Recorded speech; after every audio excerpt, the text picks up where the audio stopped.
Propriété intellectuelle, canalisation et unité. Je souhaitais partager une petite vision spirituelle de la propriété sur Terre. Là, ça va être spécifiquement sur la propriété intellectuelle, mais en fait, il y a moyen de décliner ça à la propriété de façon générale. Mais là, je vais peut-être plus être sur l'intellectuel. Donc pour ceux qui ne savent pas, la propriété intellectuelle c'est quoi? A priori pas très compliqué. C'est quand vous inventez quelque chose, par exemple vous posez un brevet sur une technologie scientifique, vous inventez par exemple un sketch humoristique, vous faites une vidéo sur à laquelle vous voulez vraiment pas qu'on vous la pique, et vous vous dites bah c'est moi qui ai créé le truc, donc c'est à moi, c'est ma propriété. Et puis comme c'est un truc intellectuel, puisque c'est pas forcément, ça peut être parfois un petit peu virtuel ou pas forcément une technologie physique concrète, on appelle ça propriété intellectuelle. Et encore ce que je me plante, mais c'est pas grave. C'est une définition comme ça commune, que pas forcément une définition technique que je donne. La canalisation. C'est le fait d'aller chercher des informations dans le non-physique et de les ramener dans le physique, ce qu'on fait tous, et c'est ce que je fais maintenant tout de suite pendant la vidéo. Et l'unité, c'est une propriété divine de cette planète, de l'univers et de toute l'existence, c'est qu'on est un, et qu'il n'y a pas de séparation entre nous, mais une énorme illusion sur Terre qui nous fait croire que oui. Voilà, comme ça, vous n'avez pas forcément besoin d'avoir beaucoup de concepts pour voir cette vidéo. Et en fait, ça me fait assez marrer parce que nous sur Terre, on est complètement des fous de l'ego, on est des fous de la séparation, et on pense que tout ça c'est très réel, et donc on s'invente le concept de la propriété intellectuelle. Alors je vais quand même rappeler un petit peu le principe, je dirais, spirituel qui est derrière. Parce que si vous commencez à faire des vidéos, à faire des sketchs, à avoir des idées de technologie, à avoir des idées de livres, à avoir des idées de films, à avoir des idées politiques, à avoir des nouvelles idées en médecine, eh bien tout ça c'est de la canalisation, les petits loups. Et donc ça veut dire que vous allez chercher de l'information dans le non-physique que vous ramenez. Et l'information qui est dans le non-physique, elle est à tout le monde, elle n'est pas juste à vous. C'est pour ça d'ailleurs qu'il y a des gens sur Terre souvent qui ont une nouvelle idée en même temps. Hein, là, c'est des phénomènes qu'on retrouve sur la planète. D'ailleurs, scientifiquement, ils savent toujours pas l'expliquer parce qu'ils sont pas forcément allés dans le non-physique pour voir ça. Mais sur la planète, en fait, on a parfois une nouvelle idée qui arrive et hop, il y a plusieurs personnes qui la chopent en même temps puisqu'en fait, elle est un petit peu sortie davantage du non-physique, elle est un petit peu plus présente et donc il y en a plus qui s'y connectent en même temps. Bon, je pourrais pas expliquer davantage le phénomène, il faudrait l'étudier de près. Je sais juste un petit peu d'où ça vient, c'est tout. Mais en tout cas, voilà, je voulais partager cette idée-là, que c'est quand même vachement rigolo d'avoir fondé une société en disant non, moi j'ai créé cette idée-là, cette idée elle vient de moi, mais elle vient pas du tout de vous, elle vient du non-physique, et le non-physique est à tout le monde. Donc les idées que vous recevez, certes vous êtes le relayeur, ça c'est vrai, et il y en a peut-être pas d'autres qui sont capables de les relayer, donc ça d'accord. On a tous peut-être des sensibilités différentes en canalisation, ce qui fait qu'on n'est pas forcément capable d'aller chercher certaines idées ou d'autres. Mais de dire que cette idée, elle vient de moi et que je l'ai créée, mais bien sûr que non. Cette idée, elle fait partie du divin. Je suis le divin, et donc je vais simplement télécharger de l'information. C'est comme si j'allais sur Google et que je tapais de l'info et que je chopais de l'info et que derrière je répétais cette info à quelqu'un, que je disais que c'est moi qui ai créé l'info. Mais non, je suis simplement allé la chercher sur Google, sur un site internet, et je l'ai simplement relayée.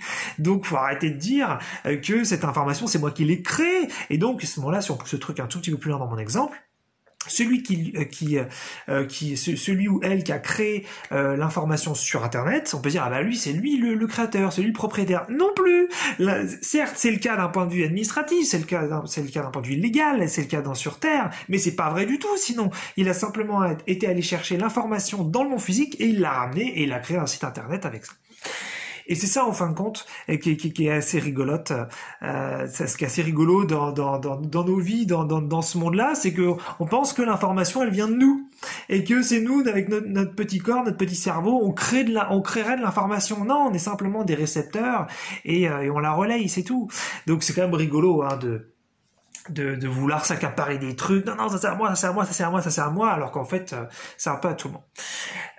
Et en fait, pourquoi je pensais à tout ça aussi, c'est parce que je voulais faire en fait des vidéos de danse. Ça me donnait envie de montrer un petit peu de canalisation artistique sur la danse. mais je suis un petit peu bloqué en fait, parce que parce que quand moi je découvre un petit peu la création de vidéos YouTube, les droits d'auteur, tout ça, forcément, je connaissais pas trop, et je découvre la propriété intellectuelle donc concernant donc plein de musiques différentes. Je sais pas si je veux faire une vidéo par exemple sur une danse de Michael Jackson, ça va être un peu compliqué, hein, parce que il y a des droits derrière. Donc bref, je suis bloqué sur pas mal de trucs. Je sais pas trop encore comment je vais faire. Enfin bref, je voulais juste dire que ça, c'est un exemple typique où voilà, il y a des gars qui sont allés chercher de la musique en fait dans le non physique. Ça y est, la musique elle est à eux, et donc maintenant il faut payer pour accéder à ça, alors que a priori c'est à tout le monde. Donc ouais, c'est quand même rigolo parce que on est en train de privatiser Dieu, quoi. Je veux dire, c'est énorme. On télécharge un truc, et on pense qu'après c'est nous le créateur. Bon, il y a pas de souci, hein. On fonctionne comme ça dans notre société, on fonctionne comme ça dans notre société. Moi-même, j'ai sans doute en plus de ça des parties de moi qui ont de l'ego, qui veulent posséder, qui veulent dire que ça c'est à moi, ça c'est à moi, ça c'est à moi. Bien sûr que j'en ai, puisque de toute façon tout ce qui est à l'extérieur est à l'intérieur. Donc là, je me moque gentiment d'un fonctionnement, mais bien sûr qui est aussi en interne. Évidemment, je le reconnais volontiers. Je dis juste que c'est intéressant de mettre ça un petit peu en perspective.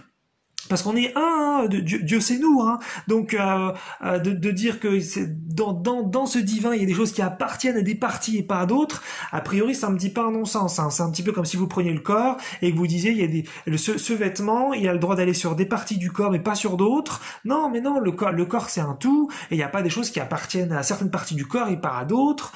Il y a voilà, on peut s'amuser à faire de la dissociation, mais à un moment donné on va toucher dans des choses un petit peu malsaines, un petit peu contre nature, un petit peu contre divine. Donc bon, la propriété intellectuelle, c'est vraiment un concept rigolo d'ailleurs la propriété tout court, hein, ce que je disais en début de vidéo, puisque si le fait par exemple de vouloir posséder de la matière, puisque c'est ça la propriété non intellectuelle, là c'est posséder de la matière, donc posséder donc un vêtement, un logement, une voiture, une entreprise, enfin une entreprise c'est peut-être un peu différent, mais là je parlais plus du bâtiment. Et donc c'est un petit peu la même chose, c'est que là vous essayez de posséder de la matière. Mais comment vous voulez posséder de la matière? C'est juste de la folie. Cette matière, il y a de la vie derrière, d'un point de vue moléculaire, d'un point de vue atomique. C'est divin tout ça. Comment vous voulez posséder des trucs, que vous en serviez, que pendant cet instant, pendant une période qui peut être très longue, ce soit vous qui vous en serviez principalement, voire qu'il y ait que vous, mais que vous possédiez ça, que ce soit votre propriété, faut quand même être sacrément dingo. C'est comme si on se découpait des parties du divin et qu'on se disait bon cette partie elle est à moi, cette partie elle est à toi.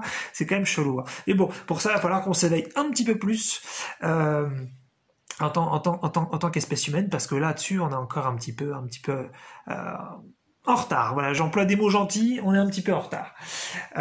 Et oui, il faut aussi prendre en compte un petit peu tout notre système financier, le capitalisme, tout ça. Comme on n'a pas encore effectivement créé une société où c'est l'abondance pour tous, ne serait-ce que sur le minimum, sur l'essentiel, et que donc il faut qu'on se légitimise tous à avoir le droit d'exister. Il faut que tous on mérite d'être présents sur Terre, ce qui est un truc hyper tendu, hyper malsain pour tous les humains.